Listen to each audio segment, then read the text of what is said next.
Welcome to Burlap Teachers. Enjoy the video. You begin by making sure the hardware functions are active. Look for sun icons on F keys. Once ready, press FN lock if needed so those F keys act as brightness controls.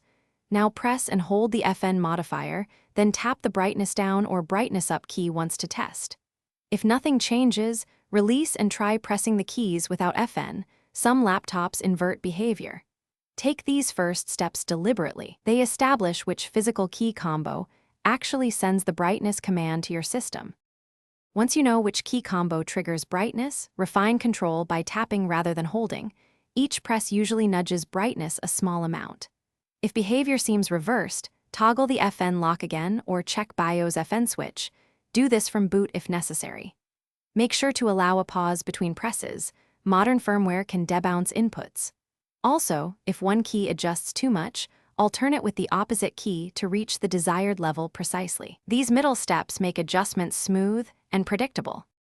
Finish by fine-tuning with short taps until brightness suits your eyes and battery needs. Lower brightness saves power quickly. Once satisfied, set FN lock to preserve the key mode you used, so future adjustments are immediate. If the keys stop working, reboot first. If that fails, try unplugging external keyboards or re-enabling the HID-compliant monitor in Device Manager.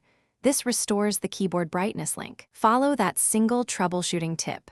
Reboot, then check FN behavior again, and you'll almost always recover control.